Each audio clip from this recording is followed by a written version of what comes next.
तो एक बार फिर से आ चुका हूं मैं आप लोगों के सामने में अपने चैनल पे चल रही बेसिक मैथमेटिक्स की सीरीज की इस थर्ड वीडियो को लेके। आज की ये वीडियो कंप्लीटली बेस्ड अपॉन होने जा रही है डिफरेंशिएशन के ऊपर। आज की इस वीडियो में हम बात करने जा रहे हैं डिफरेंशिएशन क्या होती है उसके ऊपर में, सर इसमें कैसे कैसे क्वेश्चंस आते हैं उसके ऊपर में, इसके सारे कॉन्सेप्ट्स के ऊपर में, सारे फॉर्मूलाज के ऊपर में। आज के इस वीडियो के बाद, आज की इस दमदार सी वीडियो के बाद आपको डिफरेंशिएशन से रिलेटेड कोई भी दिक्कत नहीं रह जाएगी, यह गारंटी मेरी। तो चलिए शुरुआत करते हैं आज की अपनी हम इस क्लास को, जो कि बहुत ही शानदार होने वाली है।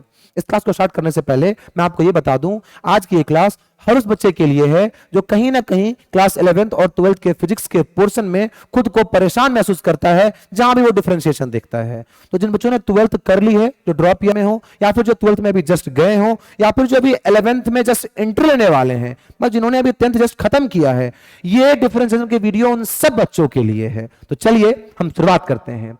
सबसे पहली बात जो आपके दिमाग में आनी चाहिए मेरे अकॉर्डिंग, वो ये है कि आपका सवाल ये होना चाहिए कि आखिर डिफरेंशिएशन होता क्या है। तो चलिए हम वहीं से स्टार्ट करेंगे। तो डिफरेंशिएशन को समझने से पहले हम एक चीज समझेंगे कि फंक्शन क्या होती है। आप बोलोगे सर हमें कैसे पता होगा, हमें नहीं पता, तभी तो आपके पास आए हैं। तो चलिए आपको मैं ही बताता हूं कि क्या होती है फंक्शन। भाई देखो कहीं पर अगर लिखा है y is equal to the function of x, इसको पढ़ते ऐसे ही है कि y जो है वो x का फंक्शन है। तो इसमें सर y क्या है, f क्या है, x क्या है, पहले उसकी बात कर लें हम। भाई x को हम बोलते हैं, इसमें x को हम बोलते हैं इंडिपेंडेंट वेरिएबल। इंडिपेंडेंट वेरिएबल, ऐसी वेरिएबल जो किसी और पे डिपेंड ना करे, उसको हमने क्या बोल दिया, इंडिपेंडेंट वेरिएबल। भाई y क्या है सर, y है डिपेंडेंट वेरिएबल। मतलब क्या आप कहना चाहते हो सर कि y x पे डिपेंड करती है? बिल्कुल सही बात। भाई f क्या है, f है फंक्शन। f क्या है, फंक्शन। इसी को हमें समझना कि फंक्शन क्या होता है। x क्या है इसमें, इंडिपेंडेंट वेरिएबल। इसका मतलब क्या, x किसी और पे डिपेंड नहीं कर रहा है। y क्या है, डिपेंडेंट वेरिएबल। मतलब क्या, y डिपेंड कर रहा है, आपको दिख ही रहा है y किस पे डिपेंड कर रहा है, x पे डिपेंड कर रहा है। अब बोलोगे सर फिर फंक्शन का काम क्या है, आपको मैं बता रहा हूं। भाई देखो, क्या आपको यहां पे ये मैं अगर लिखता हूं y equal to x square और मैं पूछूं इसका सेंस क्या है, तो आप क्या बोलोगे? तो इसका सेंस सिंपल है कि अगर आप x की वैल्यू 2 रखते हो तो y की वैल्यू कितनी आएगी, y की वैल्यू आ जाएगी सर 4। क्या ये बात सही है?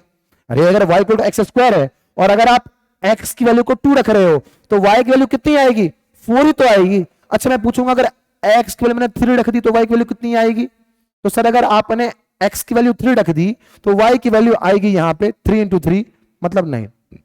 ये बात सही है? बिल्कुल सही है। अच्छा इस साइड आ जाओ, मैं पूछूं आपको अगर मैंने y equal to x cube रख दिया तो फिर अगर आप x के लिए 2 रखोगे तो वैल्यू कितनी आएगी? तो आप बोलोगे सर y इक्वल टू, यहां पे एक्स क्यूब है ना सर, तो y की वैल्यू आएगी 2 into 2 4, 4 into 2 8। ठीक है भाई।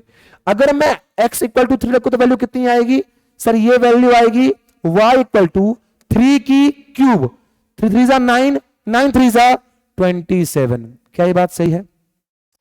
अच्छा मुझे एक चीज बताओ, इस वाले केस में और इस वाले केस में कॉमन क्या है? भाई कॉमन कहने का सेंस यहां पे क्या देख रहे हो आप कि x की वैल्यू आप कुछ भी रख रहे हो, y की कुछ वैल्यू आ रही है। क्या ये बात सही है? यहां पे 2 रखा, y की वैल्यू 4 आई, 3 रखा, y की वैल्यू 9 आई। तो क्या हम ऐसा कह सकते हैं कि सर y जो है वो x पे डिपेंड कर रहा है? हाँ सर बिल्कुल कह सकते हैं, सही बात है। हमने x की वैल्यू 2 रखी, y की वैल्यू 4 आई, फिर जैसे हमने x वैल्यू चेंज की तो y की वैल्यू भी चेंज हुई, मतलब y x पे डिपेंड कर रही है। क्या ये बात सही है? बिल्कुल सही है। अच्छा भाई जरा यहां देखना, यहां पे जब हमने x की वैल्यू 2 रखी तो y की वैल्यू कितनी आई, 8 आई। फिर जब यहां हमने x की वैल्यू 3 रखी तो y की वैल्यू कितनी आ गई सर, 27। अच्छा देखो दोनों जगह पे, अच्छा देखो क्या यहां भी y डिपेंड कर रही है x पे? बिल्कुल कर रही है। क्यों? x जैसे ही आप चेंज कर रहे हो y की वैल्यू भी चेंज हो रही है। क्या ये बात सही है? हाँ सर सही है। इन दोनों जगह पे y x पे डिपेंड तो कर रही है लेकिन अलग अलग तरीके से। अरे यहां पे x के जिस वैल्यू से आपको 4 आया है, यहां पे x के उसी वैल्यू पे आपको y की वैल्यू 8 आई है। दोनों जगह y x पे डिपेंड कर रही है, लेकिन अलग अलग तरीके से। क्या ये बात सही है? क्या ये बात सही है? दोनों जगह y x पे डिपेंड कर रही है, लेकिन अलग अलग तरीके से। तो y x पे डिपेंड करेगी कैसे? y x पे डिपेंड करेगी कैसे, यही बताता है ये फंक्शन। फंक्शन का काम क्या है? डिपेंडेंसी बताना। डिपेंडेंसी बताना किस चीज का भाई? कि y x पे डिपेंड कैसे कर रही है। अब बोलोगे सर क्या डिपेंडेंसी कैसे बताएगा? अरे डिपेंडेंसी ऐसे बताएगा ना, ध्यान से देखना। कभी क्या हो सकता है कि y इक्वल टू हमेशा ये ऐसे ही नहीं हो, कभी तो y equal to sine x भी हो सकता है कि नहीं हो सकता है। कभी y इक्वल टू क्या लिखा हो? log x भी लिखा हो। अब अगर किन्हीं को log नहीं पता है तो आप जाओ मेरी पिछली वीडियो को देख लो, आपको लिंक शो हो रहा होगा यहाँ पे, आप उस पे जाओ, log को समझ के आओ, फिर आपको समझ में आ जाएगा। कहीं कहीं पे y x पे डिपेंड कर सकता है लॉगरिथमिक फंक्शन के फॉर्म में भी, कहीं कहीं पे डिपेंड कर सकता है y एक ट्रिग्नोमेट्रिक फंक्शंस के फॉर्म में भी, और कहीं पे हो सकता है कि y equal to x square हो, y equal to x cube हो, या फिर कहीं पे y इक्वल टू एक्स की पावर 7 8 कुछ भी हो। तो हर जगह पे y x पे डिपेंड कर ही रही है, लेकिन तरीका अलग अलग है। तो फंक्शन का काम है उन्हीं तरीकों के बारे में बताना कि y आखिर x पे डिपेंड कर कैसे रहा है। क्या आपको फंक्शन समझ में आया? हाँ जी सर बिल्कुल आ गया। चलिए आगे चलते हैं हम भाई। मैंने बोला कि y x पे डिपेंड कर सकती है, ये बताता है फंक्शन। और फंक्शन होते हैं 5 तरह के, मतलब y x पे डिपेंड कर सकती है 5 तरीकों से। ये कौन हमें बताता है? फंक्शन। फंक्शन कहता है भाई मैं 5 टाइप का हूं जिसके थ्रू मैं ये आपको बता दूं कि मैं मतलब y x पे कैसे डिपेंड कर रही है। पहला तरीका है कांस्टेंट फंक्शन। कांस्टेंट फंक्शन मैं आपको बहुत इन डेप्थ नॉलेज देने जा रहा हूं डिफरेंशिएशन के ऊपर। आपको डिफरेंशिएशन के बारे में मुझे नहीं लगता कि इससे ज्यादा कहीं से भी पता चल सकता है। तो आप लोग एकदम अच्छे से ध्यान से इसको पढ़ेंगे और आपको पक्का यकीन हो जाएगा कि डिफरेंशिएशन की आपने वाकई, जब आप ये वीडियो एंड कर रहे होगे तो आपको ये यकीन हो जाएगा कि डिफरेंशिएशन की वाकई हमने सबसे बेहतरीन क्लास करी है। चलिए आइए आते हैं टॉपिक पे। भाई फंक्शन का पहला टाइप है कांस्टेंट फंक्शन। मतलब सर मान लो कभी y इक्वल टू 5 आ जाए, 7 आ जाए, 9 आ जाए, 11 12 13 कुछ भी आ जाए एंड सो ऑन। तो ऐसे में क्या बोलेंगे कि y क्या है? कांस्टेंट फंक्शन है। मतलब क्या? बाद में पता चलेगा। चलो आगे। पहला कांस्टेंट फंक्शन, फिर होता है पॉलिनोमियल फंक्शन, फिर होता है पॉलिनोमियल फंक्शन। इसका एग्जांपल क्या है सर? आपने भी देखा ना, y इक्वल टू एक्स की पावर n, और ये n कुछ भी हो सकता है, कभी 2 हो जाए, कभी 3 हो जाए, कभी 4 हो जाए, कभी 1 ही रह जाए, कभी पावर 5 हो जाए। तो इसको बोलते हैं पॉलिनोमियल फंक्शन। अच्छा, इसके बाद होती है ट्रिग्नोमेट्रिक फंक्शन। कौन सी होती है? Trigonometric function. मतलब क्या? कभी अगर y equal to sine x हो जाए, कॉस एक्स हो जाए, या फिर tan x हो जाए एंड सो ऑन। 6 रेशियो होते हैं ट्रिग्नोमेट्रिक रेशियोज, उनमें से कोई एक, तो सो ऑन। ये कौन से फंक्शन हो गए? Trigonometric functions. इसके बाद आएगा लॉगरिथमिक फंक्शन। Logarithmic function. जिन लोगों को लॉग में दिक्कत है वो मेरी पिछली वीडियो जाके देख लें। मतलब क्या? जैसे y equal to log x, कभी बेस में e आ जाए या फिर कभी लॉग बेस में a आ जाए एंड सो ऑन। बार बार रिपीट कर रहा हूं, जिनको भी लॉग में दिक्कत है वो जाके मेरी वीडियो देख ले, क्योंकि आपको लॉग जानना ही पड़ेगा डिफरेंशिएशन सीखने के लिए। मैंने बोला फंक्शन 5 तरह के, पहला कांस्टेंट, दूसरा पॉलिनोमियल, तीसरा ट्रिग्नोमेट्रिक, फोर्थ हो गया लॉगरिथमिक, और एक आखिरी होता है, जरा इसको जरा सही कर लें, इरेजर बहुत बड़ा हो गया है, सही कर लें। ओ भाई हाँ, ये हो गया लॉगरिथमिक, और लास्ट हो गया एक्सपोनेंशियल। इसके बारे में भी मैंने जिक्र किया हुआ है पिछले वीडियो में, आपको शो हो रहा होगा लिंक ऊपर में, जाके वहां से आप देख लें। लॉगरिथमिक फंक्शन, एक्सपोनेंशियल फंक्शन, ये क्या होती है? e to the power x। कोई दिक्कत की बात है? y x पे डिपेंड कर सकती है इन 5 तरीकों से। ये कौन बताता है हमें? ये बताता है हमें ये फंक्शन। क्या ये बात क्लियर है? अच्छे से क्लियर है? तो चलते हैं हम आगे। हमने फंक्शन समझ लिया सर, अब समझेंगे हम स्लोप के बारे में। स्लोप क्या होती है भाई? आपसे कोई पूछे स्लोप क्या होती है, तो अपने डेली लाइफ में स्लोप का मतलब क्या समझते हैं? जैसे हमारा सीढ़ी जो है, जो हमारी घर के सीढ़ी होते हैं, वो कैसे होते हैं? स्लोपी होते हैं ना, वो ग्राउंड सरफेस से उठे हुए होते हैं। शायद स्लोप को हम अपने डेली लैंग्वेज में चढ़ाई बोलते हैं, कि कोई चीज कितना उठा हुआ है ग्राउंड सरफेस से, उसी को हम क्या बोलते हैं? स्लोप बोलते हैं। क्या ये बात क्लियर है? बिल्कुल क्लियर है। देखो यहां पे ये क्या है? एक्स एक्सिस है, ये वाई एक्सिस है। अब ये जो लाइन है, ये लाइन एक्स एक्सिस से कितनी उठी हुई है, अगर आप ये बता दें, इसी को स्लोप बोलते हैं। मैंने क्या बोला यार? कोई भी एक लाइन अपने हॉरिजॉन्टल सरफेस से, अपनी ग्राउंड सरफेस से कितनी उठी हुई है, उसको स्लोप बोलते हैं। वो हॉरिजॉन्टल सरफेस और कौन होता है? एक्स एक्सिस तो होता है सर। एक्स एक्सिस से कोई लाइन जितनी ऊपर उठी हो, उसी को हम क्या बोलते हैं? उसी को हम बोलते हैं स्लोप। स्लोप फाइंड करते कैसे हैं? स्लोप का फॉर्मूला बहुत इजी सा होता है। आईसीएसई बोर्ड के 10th में या 9th में तो पहले ही आपको बता दिया जाता है। अगर आप सीबीएसई बोर्ड से हो तो कोई बात नहीं, आप यहां सीख लोगे। तो स्लोप का फॉर्मूला क्या होता है? स्लोप का फॉर्मूला होता है tan थीटा। भाई ये लाइन अगर एक्स एक्सिस से उठा हुआ है, तो भाई ये किसी एंगल पे उठा हुआ होगा ना। आप इस एंगल की tan फाइंड कर लो, tan थीटा फाइंड कर लो, आपको स्लोप फाइंड हो जाएगा। tan थीटा का फॉर्मूला होता क्या है?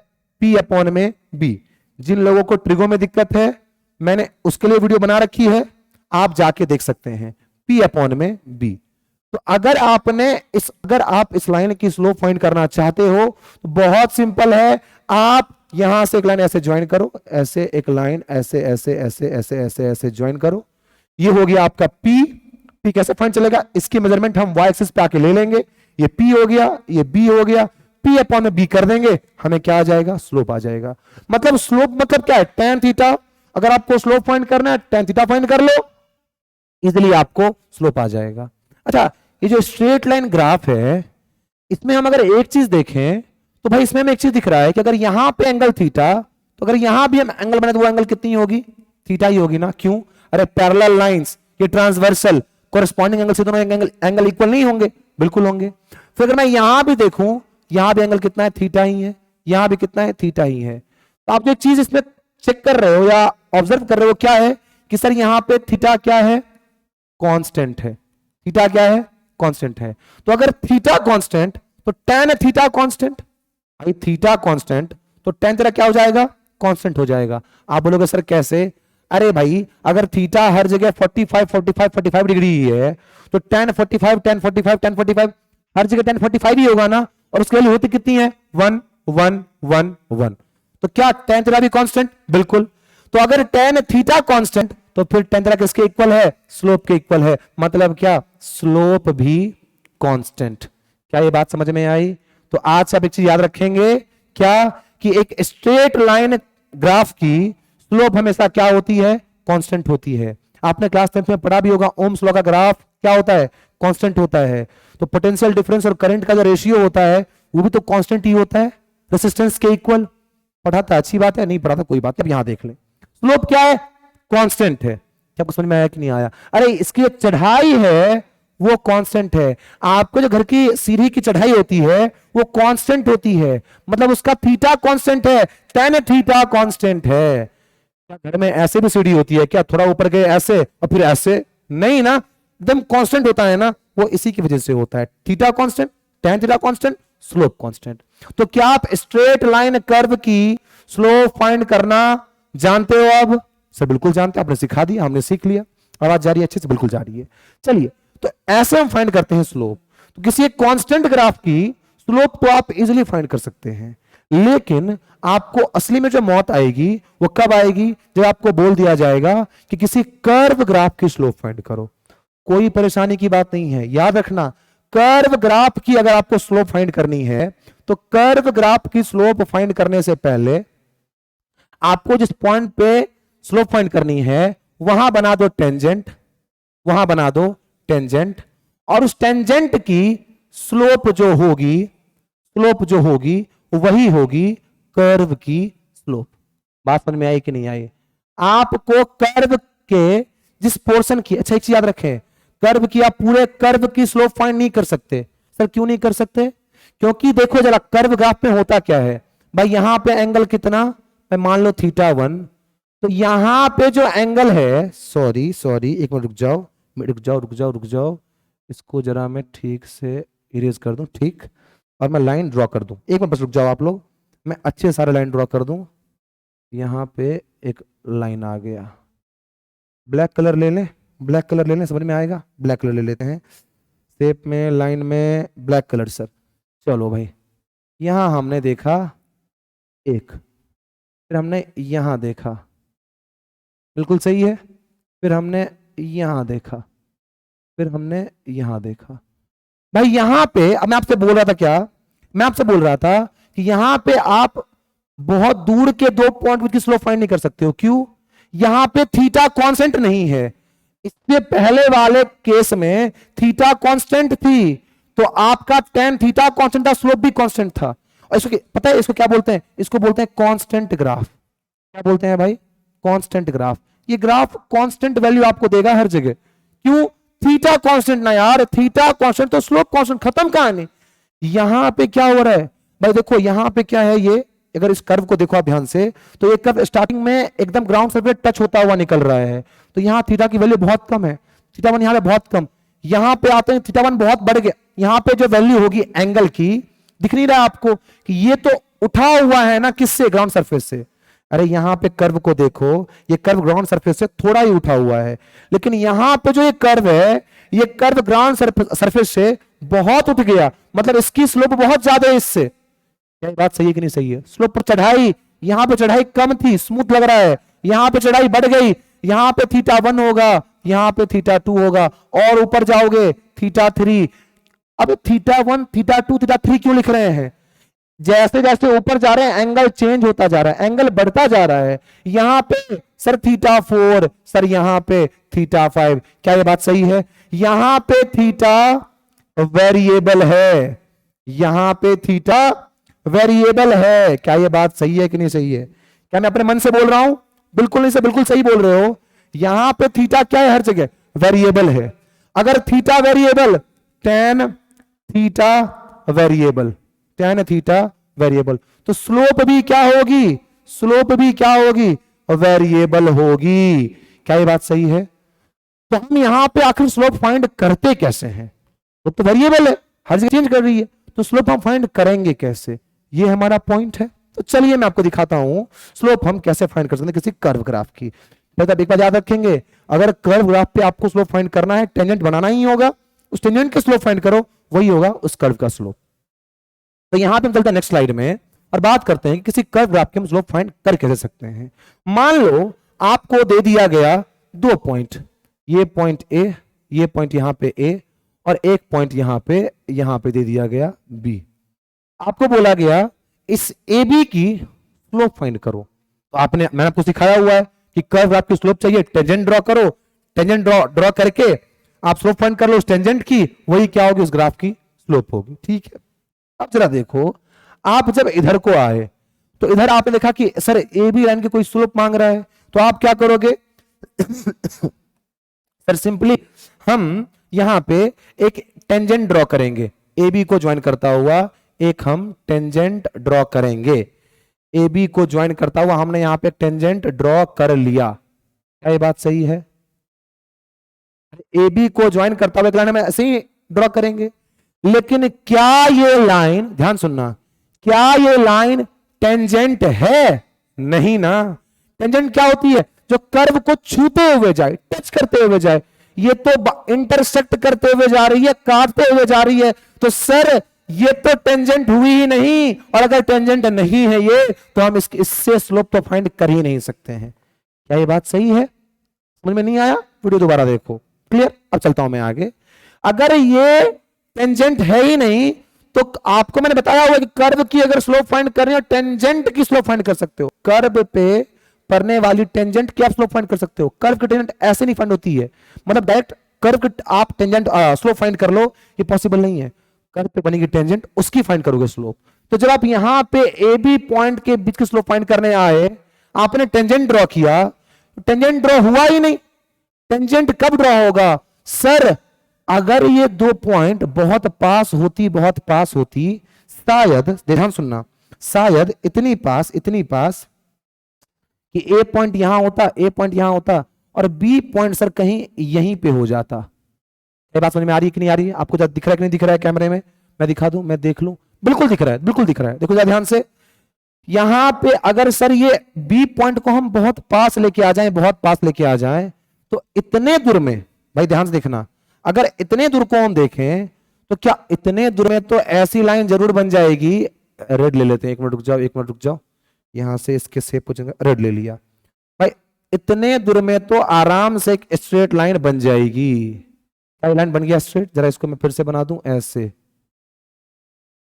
ओहो रुक जाओ बच्चों, एक मिनट रुक जाओ, हल्का टाइम दे दो मुझे, बस या भाई क्या मैं यहां से ऐसे लाइन बनाऊंगा?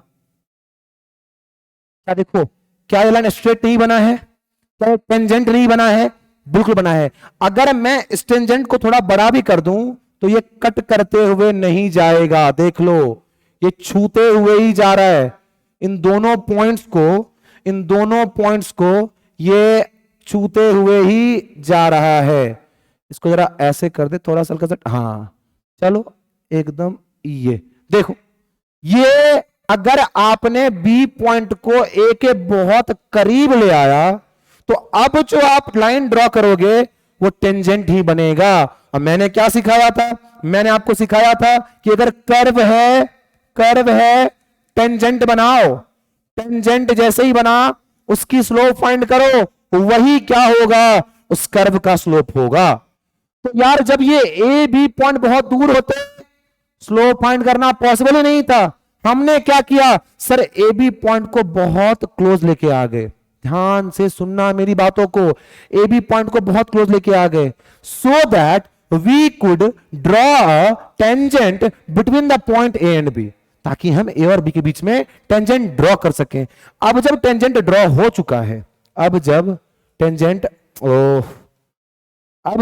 ड्रॉ हो चुका है, इसको अब रिमूव कर देते हैं। टेंजेंट ड्रॉ हो चुका है, मैं इस छोटे से टेंजेंट की बात कर रहा था, इसको ऐसे भेज दे, डिलीट, चलो हट खत्म।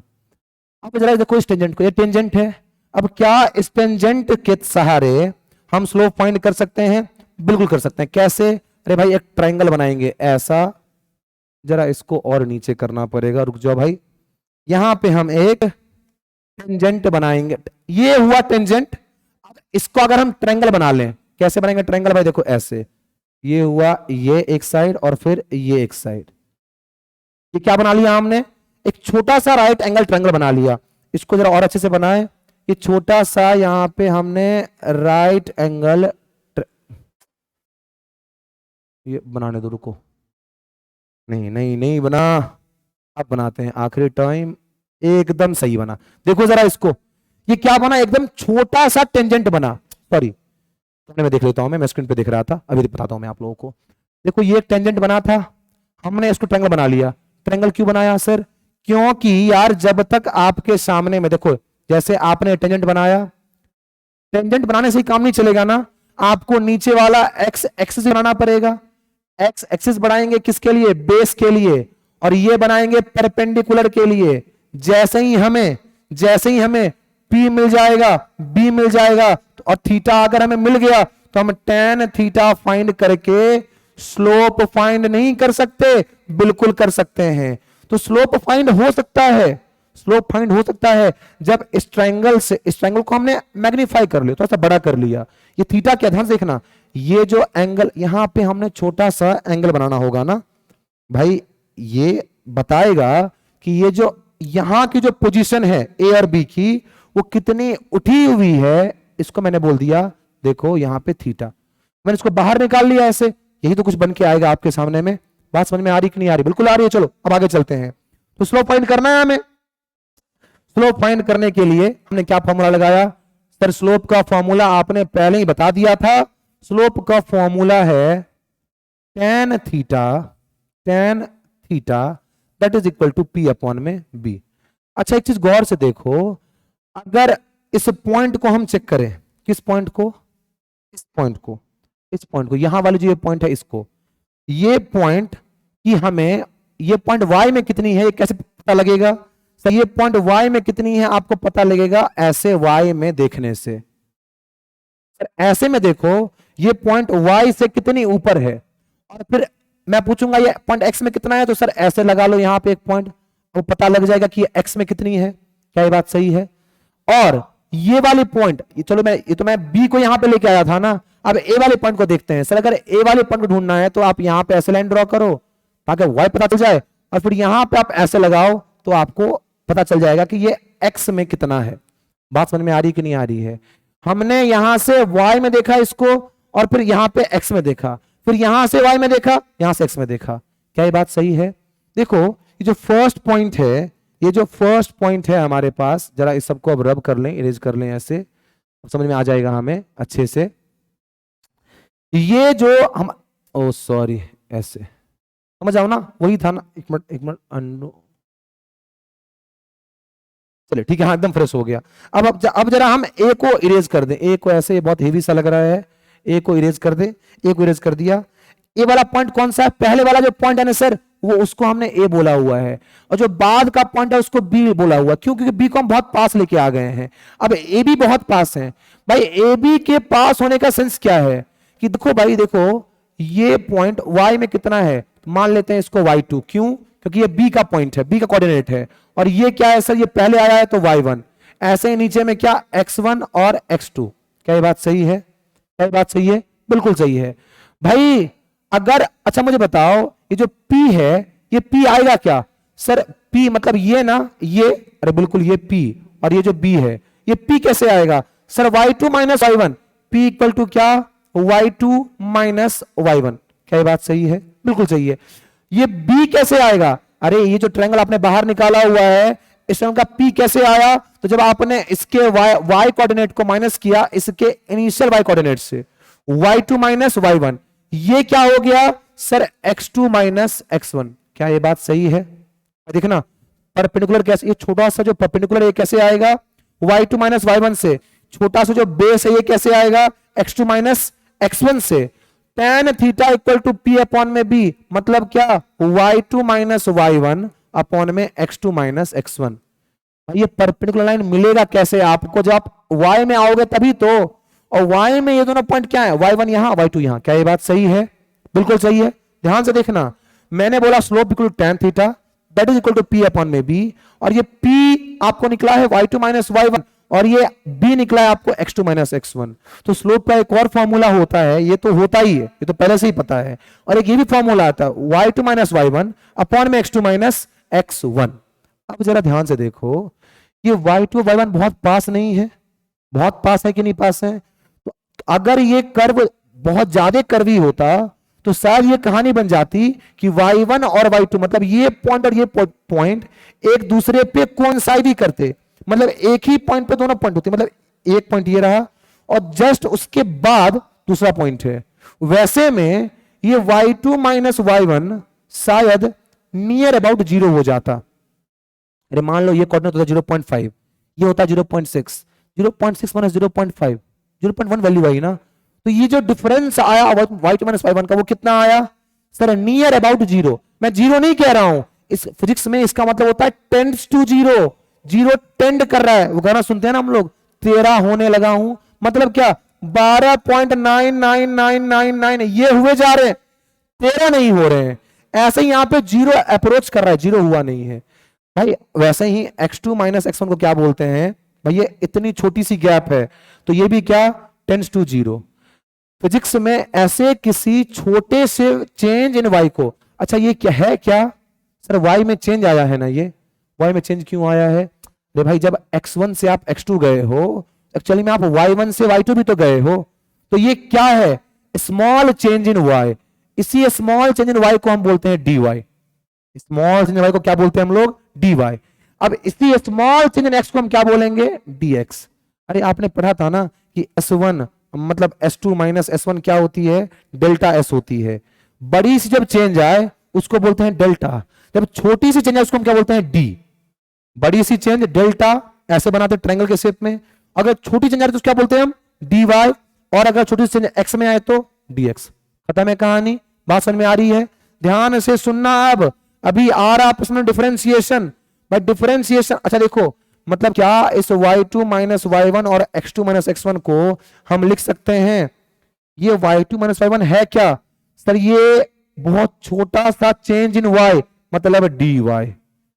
x2 माइनस x1 क्या है, बहुत छोटा सा change in dx, and this is what we call differentiation. This is what we call differentiation. मतलब क्या, मतलब क्या, x में छोटा सा चेंज लाने से y में कितना चेंज आया है। अरे ध्यान से देखना, dy अपॉन में dx, मतलब x को आपने, जब आप x1 से x2 गए हो, सॉरी, जब आप x1 से x2 गए हो, एक्चुअली में आप y1 से y2 भी गए हो।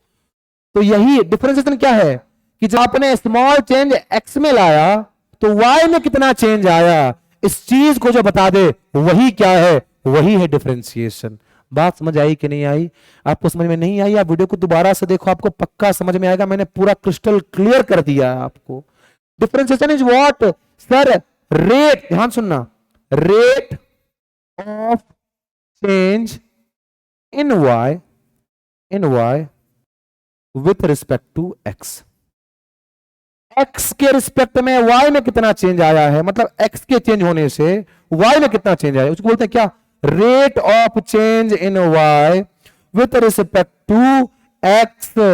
भाई इसी को हम क्या बोलते हैं, इसी को हम बोलते हैं डिफरेंशिएशन। क्या ये बात क्लियर हुई? x में चेंज लाओ, आप x1 से x2 जाओगे, आपको y1 से y2 जाना ही पड़ेगा। जब छोटी सी चेंज, हाँ सुनना, जब छोटी सी चेंज की बात करें कि x ने हमने बहुत छोटी सी चेंज लाई हो तो y में कितना चेंज आया, उसको कौन बताएगा, उसको बताएगा कौन, डिफरेंशिएशन। डिफरेंशिएशन, क्या कोई दिक्कत की बात? अच्छा एक और बात, जब ये y2 माइनस y1 बहुत छोटी वैल्यू है, हमें तो ये भी पता है कि सर ये जो वैल्यू आई है, स्लोप आई है, ये स्लोप आई है, तो कौन सी स्लोप है ये है इंस्टेंटेनियस स्लोप। देखो ना, स्लोप वैसे आपने यहां पढ़ा है कि स्लोप तो एक बड़ी बड़ी सी, मतलब आप किसी बहुत दूर दूर पॉइंट की लाओ, मान लो ये ए ये बी, तो ये हो गई आपको एवरेज स्लोप, मतलब क्या सब जगह का स्लोप बराबर है, इसको बोलते हैं स्लोप, नॉर्मल स्लोप। लेकिन यहां पे आपको स्लोप आई है वो बस इस छोटे से जगह की आई है, मतलब इतने से इंस्टेंट के लिए आपको आई है स्लोप ना, तो इसको हम क्या बोलते हैं, इंस्टेंटेनियस स्लोप। बात समझ में आई कि नहीं आई? मेरी बात ध्यान से सुनना। डिफरेंशिएशन को हम क्या बोलते हैं, rate of change in y with respect to x, और दूसरा मतलब होता है डिफरेंशिएशन का क्या चीज, इंस्टेंटेनियस स्लोप भी। इंस्टेंटेनियस स्लोप का ही नाम क्या है, इसको जरा एक मिनट रुक जाओ, एक मिनट रुक जाओ, एक मिनट रुक जाओ, इसको इरेज कर दिया, इसको लिख दें इंस्टेंटेनियस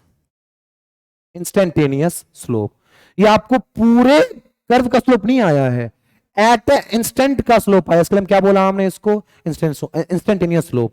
तो differentiation is what, differentiation is rate of change in y with respect to x, या फिर आप एक और चीज बोल रहे हैं, differentiation is the slope of graph y versus x।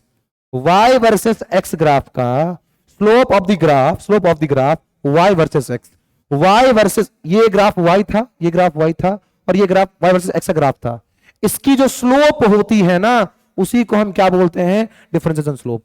Differentiation बोलते हैं क्या, स्लोप नहीं सर, आपने बताया ना अभी, इंस्टेंटेनियस स्लोप। अरे किसी भी कर्व ग्राफ का इंस्टेंटेनियस स्लोप को ही हम क्या बोलते हैं, डिफरेंशिएशन बोलते हैं। क्या डिफरेंशिएशन क्लियर हो गया आपको अच्छे से? क्या डिफरेंशिएशन आपको क्लियर हो गया अच्छे से? बिल्कुल अच्छे से क्लियर होगा। अगर आपको दिक्कत है अब दोबारा जाओ, दोबारा देखो, आपको समझ में आ जाएगा।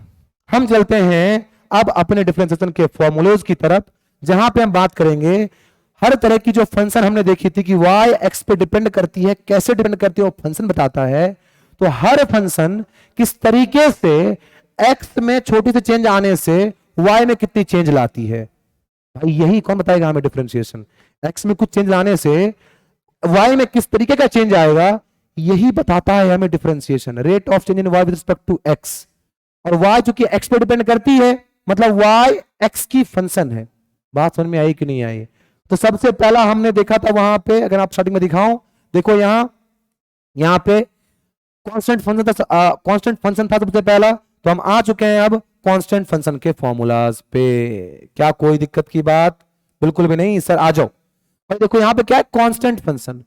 जब भी कोई फंक्शन कांस्टेंट हो, मतलब y इक्वल मान लो कांस्टेंट है, तो इसका जो डिफरेंशिएशन होगा dy अपॉन में dx हो जाएगा, वो जीरो हो जाएगा। याद रख लो आप, अगर कभी भी कांस्टेंट फंक्शन आपके सामने में आ जाए, उसका डिफरेंशिएशन क्या है, जीरो। फॉर एग्जांपल अगर मैं ले लूं कहीं पे y equal to 7, M S Dhoni का नंबर, हम लोग का फेवरेट नंबर, पूरे इंडियन का फेवरेट नंबर। अब मैं बोल रहा हूं y इक्वल टू 7 लिखा हुआ, इसका सेंस क्या है, dy अपॉन में dx इक्वल टू जीरो। कहीं पे अगर कांस्टेंट फंक्शन देखो उसको जीरो बोल दो, क्या आपने मन से सर? नहीं ना, दिखाता हूं, देखो जरा, देख रहा है तो देखो भाई, ये एक्स एक्सिस, ये वाई एक्सिस। अब आपने क्या पढ़ा है कि सर अगर कोई एक ऐसे लाइन हो या कर्व लाइन हो, उसकी हम स्लोप फाइंड करते हैं, वही होती है डिफरेंशिएशन। इंस्टेंटेनियस स्लोप फाइंड करते हैं, वो होती है डिफरेंशिएशन। लेकिन अगर y इक्वल टू 7 ही हो जाए, मतलब क्या कोई ऐसी लाइन, मान लो ये 1 2 3 4 5 6 7, 7 कांस्टेंट है, कांस्टेंट है, मतलब y की वैल्यू हमेशा 7 ही है। y तो x पे डिपेंड ही नहीं कर रहा है। क्या यहां पे y x पे डिपेंड कर रहा है? y x पे डिपेंड तब करता है जब ये x से हल्का उठा होता, ये तो x से हल्का उठा है ही नहीं, y अपने आप में चलते जा रहा है, मतलब y x पे डिपेंड नहीं। अगर y x पे डिपेंड ही नहीं कर रहा है, तो y में क्या कोई चेंज आएगा x में चेंज लाने से? x को तो आप चेंज किए जा रहे हो, x में आप आगे बढ़ते जा रहे हो, मतलब क्या x की वैल्यू चेंज होते जा रही है, लेकिन y 7 का 7 ही है, तो x में चेंज लाने से y में कोई चेंज आएगा ही नहीं। क्यों? क्योंकि y तो x पे डिपेंड कर ही नहीं रहा है। इसीलिए जो स्लोप होगा, मतलब इंस्टेंटेनियस स्लोप होगा, the rate of change in y with respect to x जो होगा वो क्या होगा, जीरो होगा। एक तो ये कॉन्सेप्ट हो गया। दूसरा ये कॉन्सेप्ट, भाई इस लाइन की x के साथ कोई स्लोप बन रही है क्या? ये x एक्सिस, ये रहा स्लोप, ये मतलब ये रहा ये लाइन। तो स्लोप तब बनेगी ना जब लाइन x एक्सिस से टच हो। ये लाइन तो ऊपर ऊपर ही जा रहा है, तो x से टच ही नहीं हुआ, तो अगर स्लोप ही नहीं बना तो इंस्टेंटेनियस स्लोप कहां से बनेगा? तो अगर स्लोप नहीं बना तो जीरो हुआ स्लोप, तो इंस्टेंटेनियस स्लोप भी क्या हो गया, जीरो हो गया। Concept clear? Crystal clear? अच्छे से क्लियर? Very good. चलो भाई इसको मिटाओ मैं, अब इसको मिटाओ मैं। टाइम जो लगा डिफरेंशिएशन को समझने में लगा, इसके बाद आपको हल्का भी टाइम मिलेगा, ये गारंटी मेरी है। भाई कहीं पे बोल दे सर y इक्वल टू 5, आंख मूंद के dy अपॉन में dx इक्वल टू 0, क्योंकि y x पे डिपेंड ही नहीं कर रहा है सर। खत्म है कहानी, समझ में आ रहा है? बिल्कुल। अगर y इक्वल टू कॉन्स्टेंट इंटू यू हो जाए, अच्छा इसको ना हम बाद में कवर करेंगे, इसको हम बाद में करेंगे कवर। इसको जरा मैं नोट कर लूं, ये एक point y equal to c into red y equal to c into u. भाई इस क्वेश्चन को हम बाद में करते हैं कवर। आपने क्या कांस्टेंट फंक्शन सीख लिया? भाई कोई भी तरह की अगर कांस्टेंट वैल्यू आ जाए, y इक्वल टू 8 आ जाए, 10 आ जाए, 80 आ जाए, dy अपॉन में dx इक्वल टू क्या, 0। क्यों? क्योंकि y x पे डिपेंड कर ही नहीं रही है। अगर x पे डिपेंड करेगी नहीं तो dy अपॉन में dx क्या हो जाएगा, 0 हो जाएगा। अच्छा एक और बात, इस d जैसे y इक्वल टू कहीं पे कुछ लिखा होता है, जैसे मान लो 7, और जब आप dy अपॉन में dx लिखते हो, इस dy अपॉन में dx को हम एक और तरीके से लिखते हैं, वो है y डैश। मतलब अगर सिंपली आप y डैश में लिख रहे हो, इसका मतलब यही हुआ, ये differentiation of y with respect to x। खत्म है कहानी? समझ में आ रहा है कि नहीं आ रहा है? बिल्कुल आ रहा है। या तो आप ये लिखो, या फिर आप इसको लिखो f डैश x। ये तीनों का मतलब डिफरेंशिएशन में सेम होता है। इसको आप लोग नोट कर लेंगे। तो राइटिंग थोड़ी अच्छी नहीं हुई, मैं अच्छी राइटिंग में लिख दूं, कोई जरूरत नहीं, टाइम वेस्ट होगा, आप लोग खुद से लिख लें। बात समझ में आपको आई? कांस्टेंट फंक्शन की यही होती है डिफरेंशिएशन। अब आगे चलेंगे। भाई देखो तो बता दूं, हर डिफरेंशिएशन में आपको फील नहीं करवा सकता। क्यों? क्योंकि डिफरेंशिएशन है क्लास 12 की टॉपिक, आपको मैथ्स में बताई जाएगी, आप वहां समझोगे। मुझे जितना बताना था मैंने उससे ज्यादा आपको बता दिया है। तो अभी आपको बस देखो, आम खाओ गुठलियां मत गिनो। जैसे मुझे बताओ, मुझे अगर ऑनलाइन मतलब टीचिंग करनी थी तो मैं क्या इस बात पे ध्यान दे रहा हूं कि इस कैमरे से कैसे वीडियो शूट होके जा रही है, लैपटॉप में हो रहा है, रिकॉर्ड कैसे हो रहा है, क्या कोडिंग की गई है, उसके बाद मैं जब यूट्यूब पे अपलोड करता हूं तो वो कैसे काम करता है, अपलोड कैसे होता है, थंबनेल कैसे शो होता है। मैंने इन सब चीजों पे ध्यान नहीं दी। मेरा मकसद था मैं वीडियो शूट करूं, पढ़ाऊं बच्चों को, और वीडियो टेलीकास्ट होना चाहिए यूट्यूब पे। मैंने अंदर की प्रोसेस पे ध्यान नहीं दिया। ऐसे ही आपको मतलब है डिफरेंशिएशन के आउटकम से, डिफरेंशिएशन के रिजल्ट से। डिफरेंशिएशन कैसे हुआ इससे कोई मतलब नहीं है, वो तो मैंने बता दिया। जनरली फिजिक्स के टीचर नहीं बताते हैं आपको, मतलब इतने अच्छे से तो नहीं बताते हैं, लेकिन फिर बताते तो, अब तो जमाना यूट्यूब का आ गया, बहुत तो बहुत बताते हैं, बहुत एक्सप्लेन करते हैं, अच्छी बात है ये। लेकिन अब उसमें हम हमेशा यही कहते हैं बच्चों को, मैं खुद यही कहता हूं कि ये उतना समझने की जरूरत नहीं है आपको, क्योंकि फिजिक्स में आपको डिफरेंशिएशन के सिर्फ रिजल्ट से मतलब है। डिफरेंशिएशन कैसे हुआ इस पे उतनी बात नहीं करनी है। तो अब हम शुरू करेंगे कि ऐसे ऐसे जो फंक्शन हमारे सामने आएंगे इनको हम डिफरेंशिएट कैसे कर सकते हैं, कैसे करना है, कैसे हुआ इस पे ध्यान नहीं दें, करते कैसे है वो सीख लें। तो y इक्वल टू एक्स की पावर n है, तो dy अपॉन में dx होता है। ध्यान से सुनना, जब भी कभी y x का फंक्शन इस तरीके से हो, मतलब पॉलिनोमियल फंक्शन हो, तो जो डिफरेंशिएशन होती है y की x के रिस्पेक्ट में, उसकी वैल्यू क्या आती है, x की जो भी पावर है, x की पावर, आपके अपने x की पावर नहीं, यहां पे जो x लिखा हुआ है उसकी पावर। x सुनते ही एकदम भावुक हो जाते हो आप लोग, यहां पे आ जाओ भाई। ये जो x है, आपके x की बात यहां पे नहीं, मैं तो जानता भी नहीं आपके x कौन है भाई, यहां पे आ जाओ। मैं बोल रहा हूं ये जो x की पावर है इसको क्या करो, सामने भेजो, सामने भेज दिया, ठीक। ये जो x बचा, इसमें पावर n थी, इसमें -1 कर दो। समझ में आई बात, नहीं आई? अगर नहीं आई वीडियो रिपीट करो। एग्जांपल देखो, अब अगर मैं बोलूं y इक्वल टू एक्स की पावर 7, MSD का मतलब नंबर, y इक्वल एक्स की पावर 7 है, तो आप dy बाई डी एक्स क्या करोगे, अरे x की जो भी पावर है उसको सामने भेजा, ठीक, x लिखा, जो भी पावर था उसमें से -1 कर दिया। देखो जो भी पावर था उसको पहले सामने भेज दिया, फिर x लिखा और उसके पावर को -1 कर दिया। यही तो किया, यहां पे वैल्यू कितनी आ गई, 7x की पावर 6। हलवा है कि नहीं हलवा है भाई, हलवा है, बिल्कुल है। अरे भाई x की वैल्यू अगर, सॉरी सॉरी सॉरी, टीचर की लोगे जान क्या भाई, यहां देखो y इक्वल टू क्या आ गया, x की पावर सर मान लो 5, तो dy बाई डी एक्स, यार क्या सिखाया मैंने आपको, अरे इस x की पावर को कहां भेजो सर, सामने भेजो, उसके बाद x जो पावर है -1 कर दो। ये क्या हो गया, 5x टू द पावर 4। खत्म है कि नहीं खत्म है कहानी भाई, समझ में आ रहा है कि नहीं आ रहा है? अरे बिल्कुल आ रहा होगा, आवाज जा रही है, बिल्कुल जा रही है, एकदम शानदार तरीके से जा रही है। फिर y इक्वल टू कहीं पे आ गया, यहां से लिखूं y इक्वल टू कहीं पे आ गया x की पावर 3, सर कोई दिक्कत नहीं है, तो क्या लिखेंगे हम, dy अपॉन में dx equal to 3x square. कैसे कर दिया सर, अरे x की पावर को सामने भेजा और जो पावर थी 3 -1 2 आ गया ना। अब मैं बोलू y equal to x square, क्या करोगे सर, dy अपॉन में dx, आपने सिखाया x की जो भी पावर है उसको सामने भेजो, आंख मूंदो, जो भी पावर है सामने भेजो, भेज दिया सर, 2x 2 -1 कितना आ गया, 1, खत्म कहानी। अच्छा अगर सर y की वैल्यू x ही आ जाए तो, अरे गोबरो मैंने अभी बोला ना, जो भी पावर है, जो भी पावर है सामने भेजो। यहां पावर कितनी थी, कुछ नहीं है, तो 1 है ना, 1 को सामने भेज दिया, 1 इंटू एक्स की पावर 1 -1, 1 इंटू एक्स की पावर 0, मतलब वैल्यू कितनी आई, 1।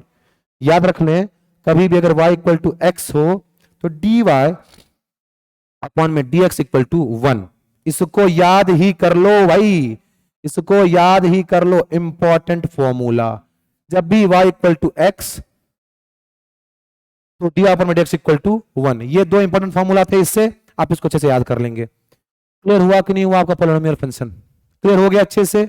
अच्छा नहीं नहीं अभी नहीं क्लियर हुआ, अगर आपके सामने क्वेश्चन आ जाए y इक्वल टू सपोज कर लो √x, सॉल्व करो जरा आप लोग, इसको वीडियो पॉज करो सॉल्व करो, कसम है आप लोगों को मेरी, जाओ पॉज करो सॉल्व करो, कसम तोड़ दिया ना, नींद आ गया ना आप लोगों से, चलो कोई बात नहीं, मार दो मुझे, शादी भी नहीं हुई मेरी बेचारे की, मुझ बेचारे की, चलो y equal to root x है सर, क्या रूट एक्स को हम लिख सकते हैं y इक्वल टू एक्स की पावर 1/2? अरे बिल्कुल लिख सकते हैं। 1/2 क्या करेंगे, अरे root x could be written as what, root x could be written as x की पावर 1/2।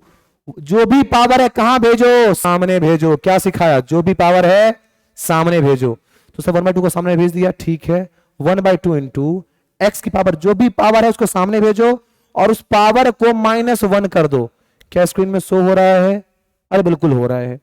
पहली बात क्या, जो भी पावर है उसको सामने भेजो और जो पावर थी उसे -1 कर दो, कर दिया सर। वैल्यू कितनी आएगी, 1/2 एक्स की पावर 1/2 -1 कितनी आएगी, -1/2। क्या ये बात सही है, बिल्कुल सही। अच्छा मुझे एक चीज बताओ, 10 की पावर -1 को क्या लिखते हैं, तो इसको लिखेंगे सिंपली 1/10 लिखेंगे ना। तो अगर x की पावर -2 हो जाए उसको क्या लिखेंगे, 1/x की पावर 2।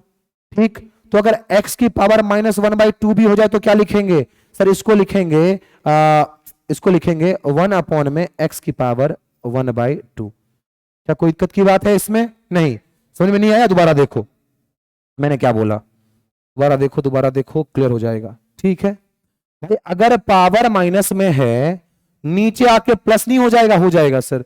तो 1/2, अब देखो x को नीचे ला रहे हैं, x को नीचे लेके आए, क्या लिखा, पावर 1/2। कोई दिक्कत की बात, बिल्कुल भी नहीं। अब ध्यान से देखना, तो 1/2 रूट एक्स क्या होगा कि नहीं होगा। अरे अगर रूट एक्स की वैल्यू x की पावर 1/2 होती है तो क्या x की पावर 1/2 रूट एक्स नहीं होगी, बिल्कुल होगी ना, वही तो लिखा है 1/2 रूट एक्स।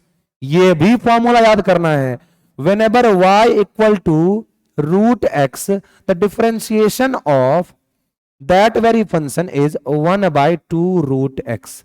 ये कुछ फॉर्मूलाज हैं जो आपको याद रखने हैं। क्या कोई दिक्कत की बात, अगर है भी तो नहीं होनी चाहिए, मैंने आपको पढ़ा दिया अच्छे से। अच्छा कुछ होमवर्क ले लो, आप लोग होमवर्क ले लो और खुद सॉल्व करना, ना हो तो मेरे से पूछ लेना फिर बाद में। क्वेश्चन क्या है कि y इक्वल टू एक्स की पावर -3। क्वेश्चन है y equal to cubic root under x। ये दो क्वेश्चन है, याद रखना एक चीज, जो भी पावर है अलोंग विद द साइन सामने भेज दो और बाकी आपको कहानी आती है। ये खत्म कर लिया हमने पोलिनोमियल फंक्शन। अब आगे चलते हैं हम लोग किसके ऊपर में, ट्रिग्नोमेट्रिक फंक्शन। पहला फंक्शन कांस्टेंट फंक्शन, उसके बाद कौन सा फंक्शन, ट्रिग्नोमेट्रिक फंक्शन। कितना दर्द कर रहा है ये, टाइम कितना हो गया भाई, टाइम तो बहुत हो गया है यार, इसको थोड़ा जल्दी सॉल्व करते हैं। ट्रिग्नोमेट्रिक फंक्शन, इसका फॉर्मूला क्या होता है सर, साइन एक्स का हो जाएगा कॉस एक्स, साइन एक्स का हो जाएगा कॉस एक्स। जरा इसको इंक को थोड़ा हार्ड कर लेते हैं ऐसे, चल साइन एक्स का होगा कॉस एक्स, कॉस एक्स का होगा साइन एक्स, लेकिन माइनस के साथ। क्या ये बात सही, साइन एक्स का कॉस एक्स का साइन एक्स, टेन एक्स का sec square x, cot x का minus cosec square x, sec x का sec x into sorry sec x into tan x, cosec x का minus cosec x into cot x. देखो भाई एक चीज जरा आप चेक करना, minus cosec x into cot x, sine x का कॉस एक्स का minus sine x, tan x का sec square x, cot x का minus cosec square x, sec x का होता है sec x into tan x, cosec x का होता है minus cosec x into cot x. इन सब जगह पे माइनस उन्हीं जगह पे आया है जहां जहां पे आपने बात करी है सी वाले ट्रिग्नोमेट्रिक फंक्शन की। सी मतलब क्या, cos minus cot minus cosec minus. जिन जो ट्रिग्नोमेट्रिक रेशियोज सी से स्टार्ट हो रही हैं बस उन्हीं जगह पे माइनस आएगा, बाकी जगह माइनस नहीं आएगा। यही है आपको ट्रिग्नोमेट्रिक रेशियोज के डिफरेंशिएशन। अब जल्दी भाग हम आगे पहुंचते हैं, बात करते हैं लॉगरिथमिक फंक्शन की। क्या होती है लॉगरिथमिक फंक्शन, क्या ध्यान से देखना। अब जिनको लॉग नहीं आता है भाई वो जाओ मेरी वीडियो देखो लॉग की, मैं फिर से शो कर रहा हूं स्क्रीन के ऊपर में, यहाँ पे आपको आई वाले बटन पर शो होगा, क्लिक करना, पहुंच जाओगे, लॉग समझ में आ जाएगा, कहीं कोई दिक्कत नहीं होगी। अगर पूरी वीडियो नहीं देखनी तो लॉग एंड में जाके है, वहीं जाके देख लो। चलो आगे आ जाओ। लॉगरिथमिक फंक्शन क्या होता है सर, लॉग ई, लॉग ई को पता होगा नेचुरल लॉग बोलते हैं। मैं बोल रहा हूं बार बार, अगर नहीं समझ में आ रहा है जाओ वीडियो देखो, इससे जस्ट पहले की वीडियो सेकंड पार्ट लास्ट में है, लॉग मैंने पढ़ाया है। ये log e to log x to the base e है। अब इसको इसका डिफरेंशिएशन होता है सिंपली 1/x। क्लियर है? लॉग, ध्यान सुनना मैं क्या बोल रहा हूं, log x to the base e का क्या होता है डिफरेंशिएशन 1/x। अब यहां पे log a to the base x, इसका डिफरेंशिएशन क्या होगा 1/x। ध्यान से देखना 1/x into log a to the base e. यहां पे जो बेस में था वो लॉग के साथ आ गया, बेस क्या बन गया ई। कोई दिक्कत की बात नहीं, इसका तो पता ही होगा आपको, a to the power x log a, यहां बेस में क्या ई। एकदम क्लियर है? अच्छे से क्लियर है? क्या आपको लॉगरिथमिक फंक्शन क्लियर हो गए? लॉगरिथमिक फंक्शन का डिफरेंशिएशन कैसे करते मैंने आपको दिखा दिया। अब हम चलते हैं आगे नेक्स्ट क्वेश्चन की तरफ। एक्सपोनेंशियल फंक्शन क्या होती है? एक्सपोनेंशियल फंक्शन जब भी y equal to e to the power x आ जाए। अरे ई क्या है? ई एक, जैसे पाई की वैल्यू क्या होती है 3.14 होती है ना, वैसे ई भी एक कांस्टेंट टर्म है जिसकी वैल्यू है 2.71828। इतना याद मत रखो, 2.7 याद रखो, बस उतना काफी है। ठीक है? तो ई टू द पावर x क्या होती है? ये उस बच्चे की तरह है, इसको चाहे कितना भी मार लो पिट लो, ये कभी सुधरने वाला नहीं। इसकी डिफरेंशिएशन कुछ नहीं होती है, बस वही हो जाती है, एज इट इज ये उतर जाता है। इसको बोलते हैं एक्सपोनेंशियल फंक्शन। अब चलते हैं हम लोग आगे, बात करते हैं एडिशन रूल की। एडिशन रूल क्या है? जैसे y equal to u plus v है, मतलब अच्छा u और v क्या होते हैं? डिफरेंशिएबल टर्म, ऐसे टर्म जिनको हम डिफरेंशिएट कर सकें। क्लियर? u प्लस वी, तो dy अपॉन में dx को क्या लिखते हैं? dy upon dx equal to, पहले आप u को डिफरेंशिएट कर लो, फिर आप v को डिफरेंशिएट कर लो। इसको बोलते हैं एडिशन रूल।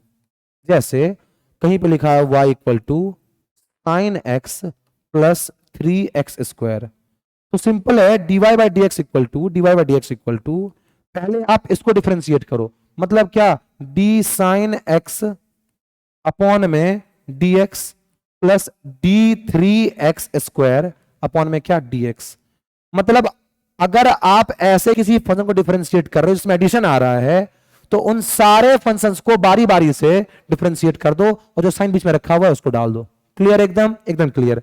क्या हो जाएगा डिफरेंशिएशन? सर इसका हो गया cos x, इसका हो जाएगा, अच्छा जरा इस पे आओ, अब जरा रुक जाओ, अब जरा यहां पे आते हैं, ये y equal to c u. C मतलब क्या? कांस्टेंट टर्म, यू मतलब क्या? कोई डिफरेंशिएबल टर्म।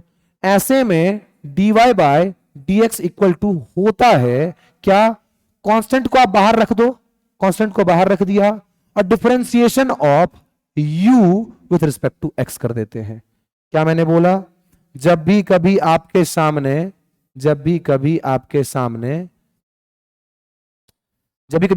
में कांस्टेंट के साथ कोई डिफरेंशिएबल टर्म आ जाए, डिफरेंशियल मतलब है जो डिफरेंशिएट हो सके, अगर ऐसी कहानी हो जाए तो dy बाई dx जो करते हैं उसमें कांस्टेंट को बाहर फेंक दिया और डिफरेंशिएशन कर दिया u का x के रिस्पेक्ट में। कोई दिक्कत की बात है भाई? बिल्कुल भी नहीं, एकदम हलवा कॉन्सेप्ट। फॉर एग्जाम्पल लो ना, कहानी खत्म करो ना।